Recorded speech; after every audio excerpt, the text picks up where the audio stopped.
Bienvenue dans ce tutoriel MetaBot Blocks où nous allons vous expliquer comment programmer votre robot MetaBot.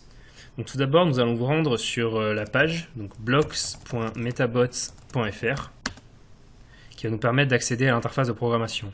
Donc si vous n'avez pas déjà compte, vous pouvez vous inscrire à l'aide du formulaire situé à votre droite. Et une fois que vous serez inscrit, vous pourrez saisir ici votre adresse email et votre mot de passe. Donc, je vais m'identifier sur le compte de démonstration. Voilà, nous voilà sur l'interface de programmation du robot MetaBots. En haut à gauche se trouve le simulateur 3D. En dessous, la liste des programmes qui sont chargés à bord soit du simulateur, soit du robot. Donc on en reparlera plus tard. Et ici, la liste de vos programmes, donc des programmes qui sont sauvegardés sur votre session, donc qui seront restaurés à chaque fois que vous vous reconnecterez. Donc nous allons tout de suite créer un programme à l'aide du bouton Nouveau programme. J'ai un nouveau programme qui apparaît. Je peux maintenant cliquer sur son nom pour lancer l'éditeur. Donc actuellement, il n'y a aucun bloc dans ce programme, il est vide. Et je vais pouvoir ajouter des blocs à cette scène à l'aide des onglets qui sont apparus sur la gauche. Par exemple, le tout premier bloc qui me permet de faire avancer mon robot donc de 200 mm à une vitesse de 200 mm par seconde. Donc je vais renommer mon programme. Pour ce faire, je double-clique sur le nom du programme et je saisis un nom, par exemple test, et j'appuie sur entrée. Avant d'exécuter ce programme, je vais devoir le charger à bord, soit du simulateur, soit du robot. Donc en l'occurrence, là je suis sur le simulateur. Je vais cliquer sur cette icône, l'icône avec la petite flèche vers le haut, et mon programme est chargé à bord. Maintenant, j'ai accès à une flèche, un genre de bouton play qui va me permettre de lancer le programme. Et je vois mon robot avancer dans le simulateur. Je peux changer par exemple la distance et mettre 2000 au lieu de 200.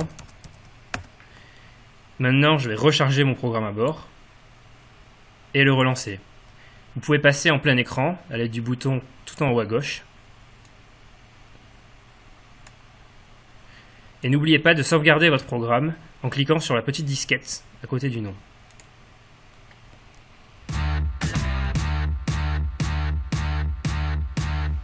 Nous allons maintenant créer un simple programme dans lequel nous allons faire un parcours au robot. Nous allons lui faire un carré. Donc je vais créer un programme. Je vais le renommer carré. Et je vais commencer par le faire avancer. Puis le faire tourner à droite. Donc si je charge le programme à bord et que je l'exécute, donc on voit dans le simulateur que le robot a avancé et qu'il a tourné vers la droite. Donc, exactement comme sur le vrai robot, les deux pattes blanches matérialisent l'avant du robot. Donc, par exemple, là, il regarde bien sur la droite. Si je recommence cette opération, j'avance de nouveau, je tourne vers la droite. Ce que je peux également faire en dupliquant les blocs, directement dans la scène, à l'aide d'un clic droit et d'un appui sur dupliquer.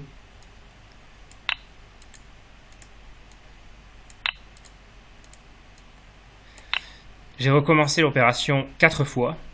Je vais recharger le programme à bord et exécuter à nouveau. Mon robot avance, tourne, et il forme un carré. Comme je répète 4 fois la même série d'actions, il y a une manière plus simple de faire ça, c'est d'utiliser une boucle. Donc je peux me débarrasser de tous ces blocs et utiliser une boucle répéter n fois. Je vais lui faire répéter 4 fois la même série d'actions. Si je recharge mon programme à bord et que je l'exécute, ces deux blocs seront réexécutés 4 fois. Donc maintenant, nous allons voir comment charger un programme à bord du vrai robot. Maintenant que nous avons créé notre programme, nous allons le charger à bord du robot. Pour ce faire, nous aurons besoin du manager que vous pouvez télécharger sur le site metabot.fr. Vous pouvez brancher votre robot soit en USB, soit l'appairer en Bluetooth. Choisissez le bon port dans la liste et appuyez sur le bouton Connect. Nous allons maintenant passer en mode robot à l'aide de ce bouton. Comme vous le voyez, nous sommes connectés au robot et toutes les LED sont rouges, ce qui indique que le robot n'est pas allumé. Les moteurs sont éteints. Pour les allumer, l'équivalent du bouton Start de la manette, vous pouvez vous rendre dans l'onglet Paramètres et appuyer sur Start. LED de votre robot devrait s'allumer en vert et les moteurs s'allumer. Pour charger le programme à bord du robot, c'est exactement la même manipulation qu'à bord du simulateur. On appuie sur ce bouton avec la flèche vers le haut et le programme est chargé à bord du robot. Je peux maintenant le lancer à l'aide du bouton Play.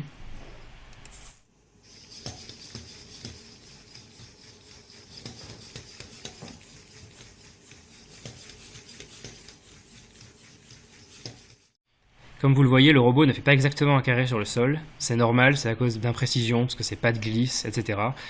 On peut améliorer ça en réduisant par exemple la vitesse à laquelle il va marcher. Ce bloc-là règle le nombre de pas que le robot va faire par seconde.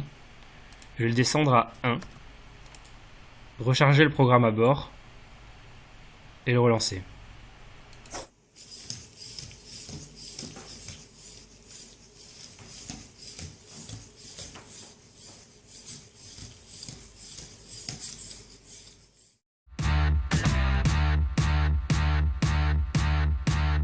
Nous allons maintenant créer un programme qui fait clignoter les LED du robot. Je clique sur le bouton Nouveau programme et je renomme mon programme en LED. Je vais utiliser le bloc Répéter toutes les à 1000 millisecondes, ce qui correspond à 1 seconde.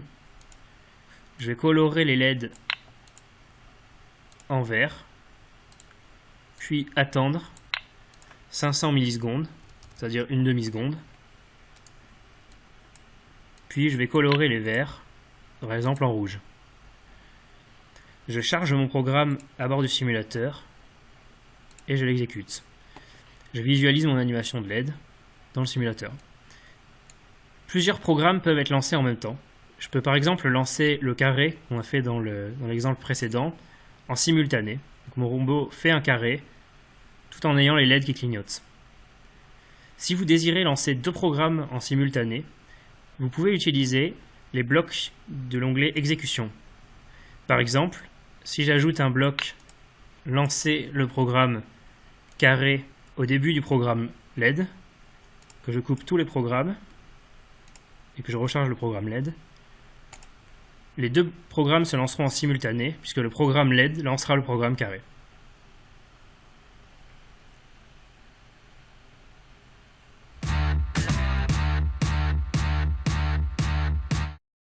Les comportements chargés à bord de votre robot y restent de manière permanente. Par exemple, si vous vous connectez à l'aide de l'application mobile, que vous dépliez le menu et que vous vous rendez dans l'onglet Comportements, vous pourrez lancer les comportements directement depuis votre tablette ou votre téléphone.